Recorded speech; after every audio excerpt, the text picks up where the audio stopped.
안녕하세요. 이대로 묻어두기는 아까운 이야기가 있어서 욕먹을 각오하고 이렇게 사연 보내봅니다. 아무리 세상에 별일이 다 있다지만 제가 그런 일의 주인공이 될 줄은 또 몰랐네요. 영화나 드라마보다 더 비현실적인 이야기예요. 솔직히 저는 굉장히 부유한 집안에서 나고 자랐습니다. 아버지가 판사셨고 할아버지께서는 국회의원으로 지낸 적도 있어요. 어머니는 외교관이셨다고 하는데 결혼 후 일을 그만두셨죠. 아무튼 부모님이며 조부모님 양력을 보시면 아시겠지만 절대로 평범한 집안은 아닙니다. 그런 집에 외동딸로 컸으니 부모님 기대가 얼마나 크셨겠어요. 덕분에 저는 어렸을 적부터 온갖 조기 교육이며 발레며 미학, 과외 같은 교양교육까지 엄하게 받아왔습니다. 그런 와중에도 부모님께서는 인간이라면 갖춰야 할 도덕적인 소양까지 빠뜨림 없이 가르치셨어요. 어머니는 돈만 많다고 사람이 잘난 게 아니라며 아버지가 법을 집행하시는 정의로운 분이니 그 딸인 저도 아버지의 얼굴에 먹칠하지 않도록 명심 또 명심해야 한다고 하셨죠. 그래서 전 운 좋게 돈 많다고 다른 사람을 무시하고 사고를 치고 부모님 뒷배경으로 넘어가고 이런 짓을 저지른 적은 단 한 번도 없어요. 오히려 제 집안을 숨기고 누가 대놓고 물어보기 전까지는 먼저 입 밖으로 꺼내지도 않았습니다. 친구들한테도 말하지 않았어요.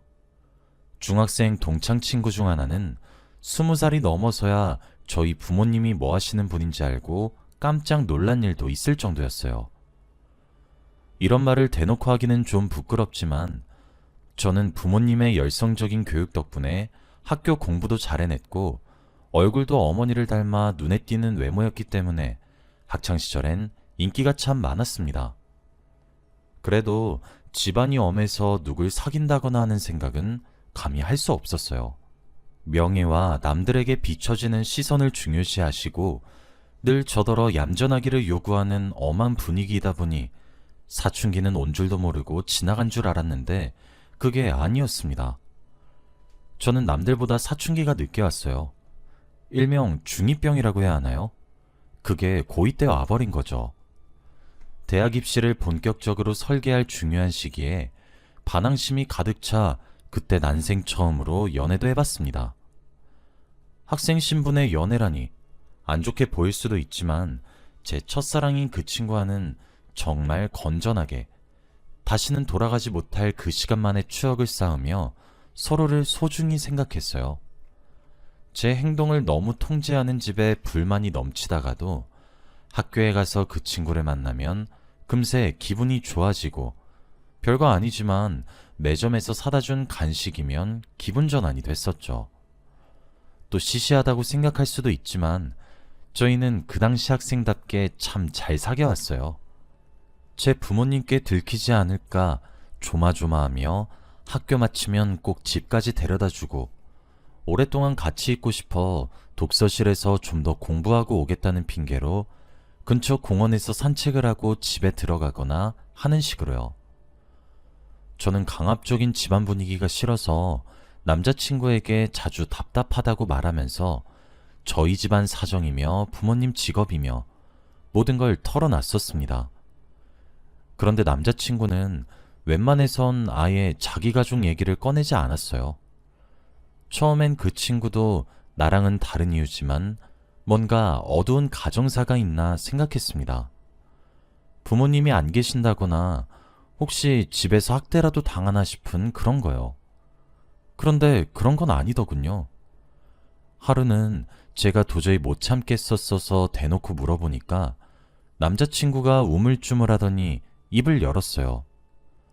사실 자기 위에 형이 한 명 있는데 부모님이 전부 형만 좋아라 하고 자기는 거의 없는 자식인 양 관심도 없다고, 사랑받고 자란 적이 없으니 자기도 가족에 대해 할 말이 많지 않은 거래요.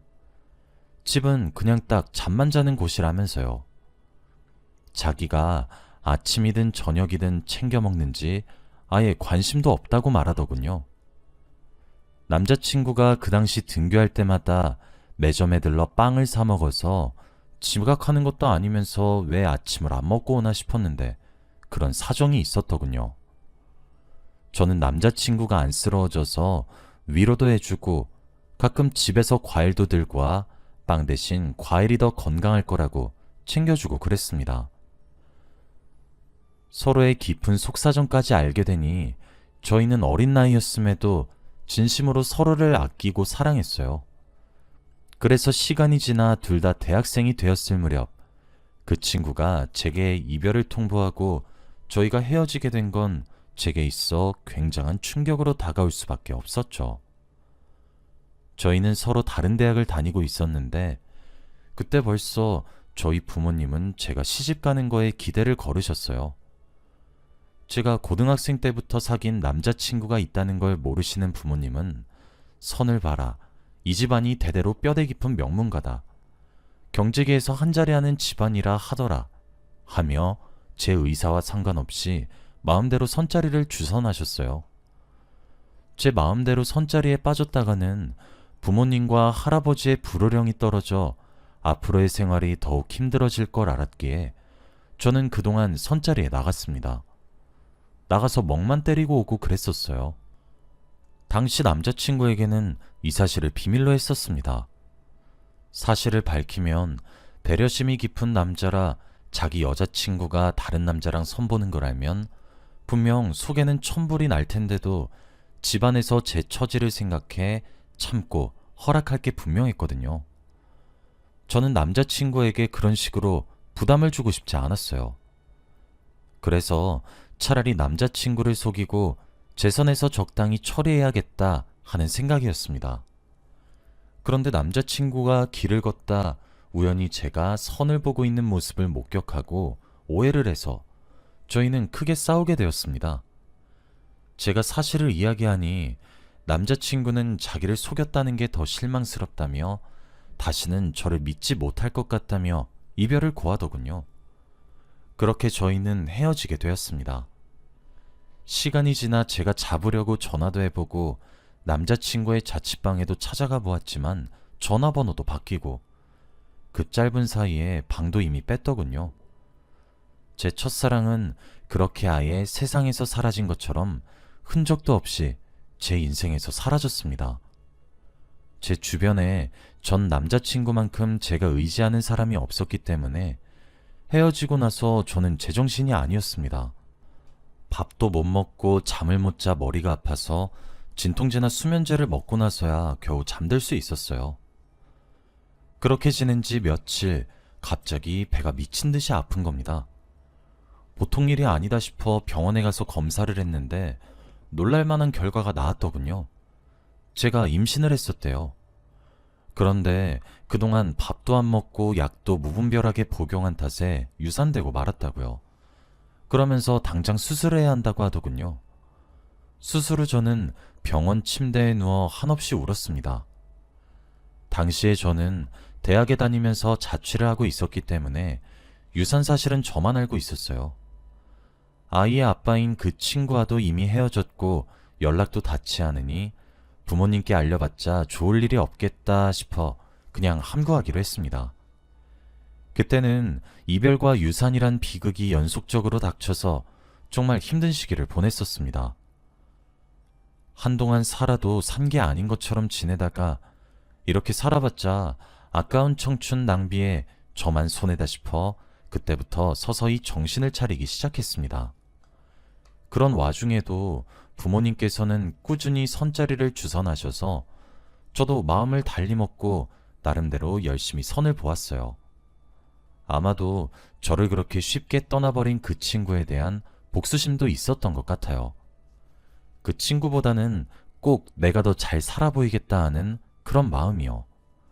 그러다 남편을 만났습니다. 남편의 집안은 사업을 크게 하는 집이었어요. 그 당시 저희 집에 악재가 겹쳐서 집안 사정이 조금 휘청였는데 그래서 부모님이 제가 결혼할 집안에 더욱 목숨을 거시더군요. 무조건 그 사람 잡아서 결혼하라고 닥달하셨습니다. 솔직히 저도 그 사람이 마음에 안 든 건 아니었어요. 집안도 흠잡을 데 없고 7살 정도 나이 차이가 나긴 하지만 저보다 어른스러운 모습이 마음에 들었죠. 알게 모르게 제 마음이 많이 약해져 있던 터라 의지할 수 있는 사람이 필요하다고 생각했는데 그 남자가 딱 그런 스타일이었어요. 그래서 그 남자와 결혼했습니다. 그런데 막상 결혼하니 매일이 또 즐겁고 행복하지도 않더군요. 남편은 자기 아버지 회사를 물려받기 위해 회사 내에서 직접 경영에 참여하여 바쁘게 살았어요. 일벌레란 호칭이 어울렸죠. 결혼 전에는 포부가 크고 미래를 멀리 내다볼 줄 아는 것 같은 점이 멋있었는데 결혼하고 나니 가정에는 관심이 하나도 없더군요. 남편 출근 전에 아침 차려서 출근시키고 일이 바쁘다며 새벽이 다 되어서야 퇴근하는 날이 부지기수라 저녁도 혼자 챙겨 먹고 그러면서도 남편이 결혼한 여자가 밖에 막 돌아다니는 건 별로 안 좋아하는 눈치라서 마음대로 외출하기도 힘들었죠. 저는 혼자 살 때보다 더 외롭고 우울해졌습니다.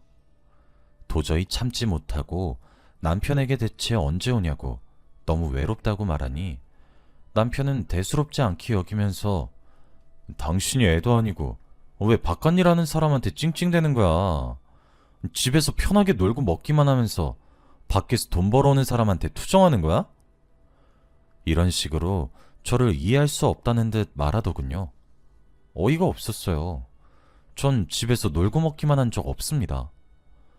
돈도 많으면서 가정부도 고용 안 해줘서 그 넓은 집도 제가 매일 쓸고 닦고 식사 준비도 설거지도 빨래도 전부 다 제가 도맡아 했어요. 부모님 집에서 살 때도 한 적 없는 독박 가사 일을 하려니까 언제 제 처지가 이렇게 됐나 싶어 서럽더군요. 남편은 저를 사랑해서 결혼한 게 아니었습니다. 하루는 남편과 싸우는 도중 말다툼을 하는데 남편이 그러더군요. 내가 정말 당신 사랑해서 결혼한 줄 알아? 다 당신 집안 보고 결혼한 거야. 나름대로 정치계나 법조계의 인연이 깊다 해서 그거 믿고 결혼했더니만 다 옛날 얘기고 순 허풍뿐이라 솔직히 마음 같아선 이혼하고 싶지만 참는 거야. 알아? 그러니까 외롭네 뭐네 나한테 요구하지 말고 조용히 살아. 아무리 감정이 없다지만 어떻게 그런 말 할 수 있는지. 고통스러운 말이었지만 그렇게 말하고 집을 나가버리는 남편의 등에 대고 비난이나 애원을 떠나 아무 말도 할 수 없던 제 스스로가 더 답답하더군요. 부모님께 전화라도 하면 아직 집안 사정 안 좋은 거 모르냐고, 어떻게 끝까지 이기적으로 자기만 생각하냐고, 부잣집에 시집 보내줬으면 감사합니다 하고 잘 살아야지. 전부터 애가 근성이 없었다면서 욕만 잔뜩 먹었어요. 그러던 차에 남편 남동생이 해외에서 잠시 귀국한다고 해서 집안 행사 겸 남편 남동생을 볼 일이 생겼습니다. 남편과 제 결혼식에도 안 왔던 터라 처음으로 뵙는 거였죠. 해외에 공부하러 갔다가 거기서 아예 눌러붙을 작정인 것 같다며 남편이 지나가듯 얘기했던 게 기억났어요. 시댁 식구가 모이는 자리이니 나름대로 신경 써서 준비하고 나갔습니다. 미리 예약된 식당에서 잠시 얼굴 보는 거였는데 남편은 그래봤자 헛수고라며 남동생이 자기랑 부모님이랑 사이가 안 좋아서 분명 얼굴만 비추고 가버릴 거라고 하더군요. 아무튼 약속 장소에 도착하니 시부모님과 어떤 남자가 함께 앉아있는 걸 확인할 수 있었습니다. 눈치껏 저 사람이 도련님이겠구나 생각했어요. 가서 인사를 하려고 얼굴을 확인하는데 그 자리에서 주저앉을 뻔했습니다. 남편의 남동생은 다름 아닌 제 첫사랑이었어요. 그 남자도 깜짝 놀란 눈으로 제게서 눈을 떼지 못하더군요. 그날 식사는 밥이 코로 들어가는지 입으로 들어가는지도 알 수 없었습니다. 그나마 다행인 건지 남편의 남동생은 그 후로 아무 말도 하지 않고 절 모르는 척 하더군요. 제 상태가 이상하단 걸 눈치채고 남편이 일찍 일어나자 해서 그렇게 식사 자리를 빠져나왔어요.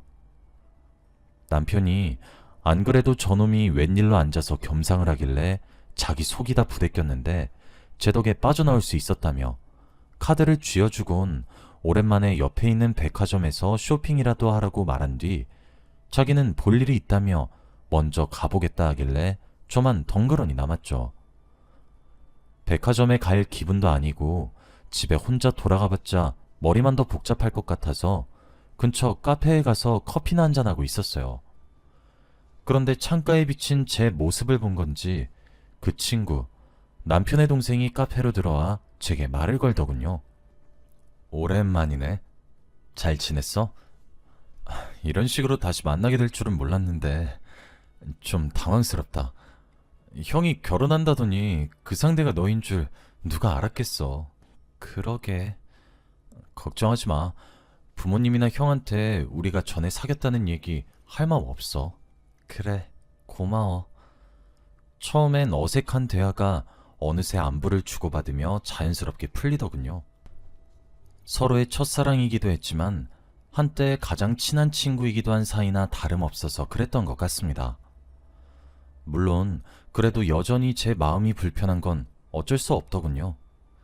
제가 그 친구의 아이를 임신했다가 유산한 사실을 숨기고 있었으니까요. 형이 잘해줘? 결혼하니까 좀 어때? 그냥 넌 좀 어때? 새로운 사람 만나고 있어? 대체 외국엔 언제 간 거야? 아니, 너랑 헤어지고 나서는 정식으로 누구 사귀고 그랬던 적 없어. 출국한 건 너랑 헤어지고 얼마 안 있어서 바로 했어.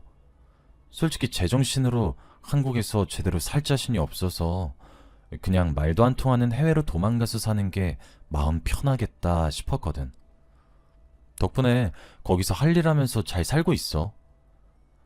별 생각 없이 물었던 건데 의외의 대답에 심장이 쿵쿵 뛰더군요. 외국에 나갔다 왔어도 저랑 교제했을 때와 하나도 달라지지 않은 겉모습 때문이었을까요? 어떻게 대답하면 좋을지 몰라 망설이는데 그 친구가 갑자기 보자는 친구가 있어서 이 친구랑 보는 건 오랜만이라 잠시 가봐야겠다고 해서 그렇게 헤어졌습니다. 결국 저는 혼자 집에 돌아와 또 복잡한 머리를 붙잡고 고민할 수밖에 없었죠. 아무리 그래도 도련님이 전 남자친구라니 아직 받아들이기 힘든 사실이었어요. 시간이 지나 자정이 가까이 넘었는데도 남편은 또 돌아오지 않더군요. 헤어진 첫사랑을 시댁 식구로 다시 마주하니 어쩐지 남편에게 죄 짓는 기분이 들어 안절부절 못하고 있는데 모르는 번호로 전화가 온 겁니다. 누군가 싶어 받아보니 익숙한 목소리더군요. 그 친구였어요. 여보세요? 웬일이야? 번호는 어떻게 한 거야? 아버지 비서한테 몰래 물어봤어. 그보다도 너 지금 어디야?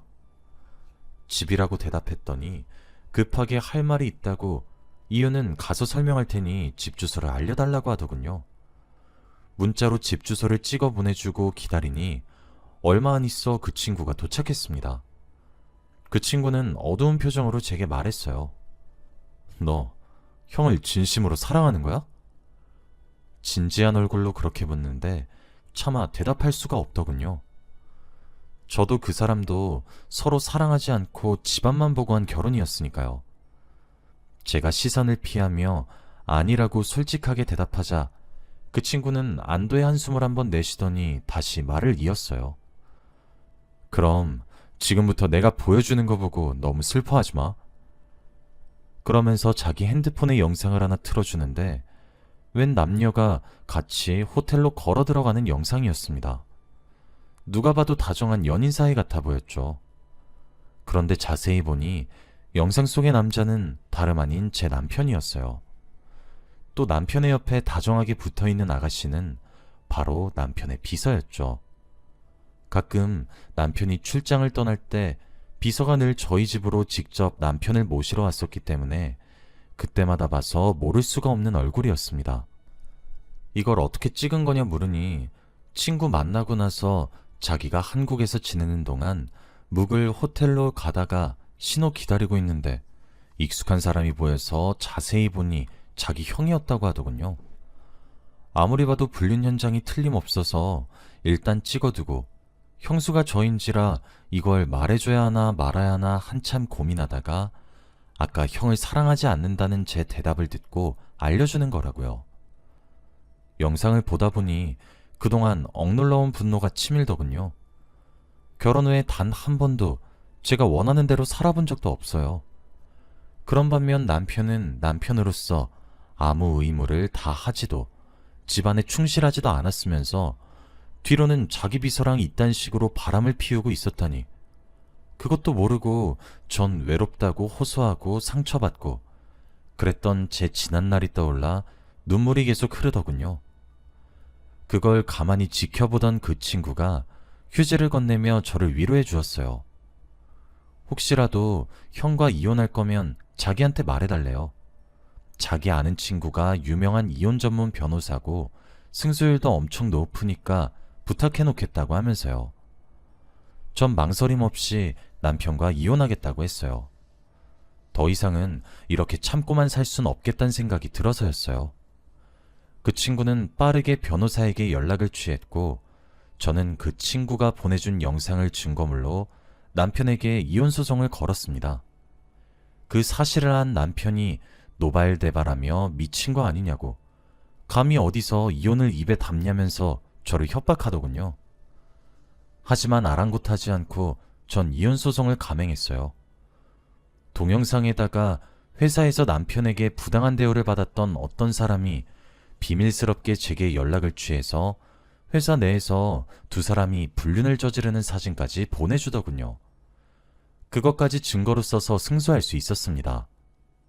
남편은 제게 어마어마한 위자료를 배상하게 되었고, 저희 집에서는 겨우 시집 보냈는데 어떻게 이혼을 하냐며 부모님이고 할아버지고 역정을 내시길래 그 길로 그냥 가족과 연을 끊어버렸습니다.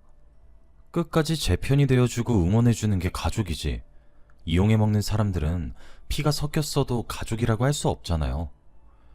오히려 가족과 연을 끊으니 그동안 감시당하는 것 같던 삶에서 벗어나게 돼서 후련합니다. 그 후에 그 친구도 이 일을 계기로 집안과 완전히 연을 끊었습니다. 이혼을 결심하게 해준 데다 이혼 소송에도 큰 도움을 줘서 한동안 계속 연락하고 지내다 보니 자연스럽게 묻어뒀던 마음이 다시 생겨나더군요. 게다가 이대로 저의 유산 사실을 평생 숨기는 것도 그 친구에게 몹쓸 짓이다 싶어 저는 그 친구에게 솔직해지기로 마음을 먹었습니다. 제가 유산 사실을 밝히니 그 친구가 울면서 제게 크게 상처 줘서 미안하다고 하더군요. 저는 괜찮다고, 덕분에 지금은 무사히 이혼도 했고 옛날 일이라 크게 힘들었는지도 모르겠다고 대답했어요. 그러더니 그 친구가 우물쭈물하다가 말하더군요.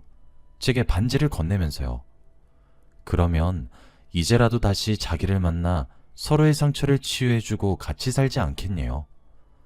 자기는 처음부터 늘 똑같은 마음이었다고, 한 번도 절 잊은 적 없었다고 하더군요.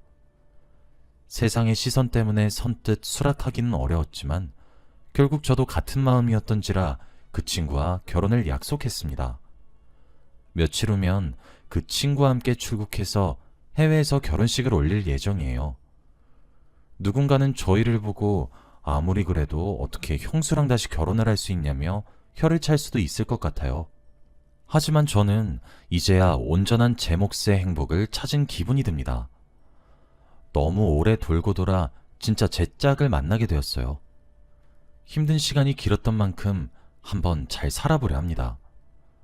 여러분도 부디 저희를 응원해주세요. 사연이 올라갈 때쯤엔 이미 한국이 아닐지도 모르겠습니다. 어디에 있든 여러분도 꼭 여러분만의 행복을 쟁취하시길 바랍니다.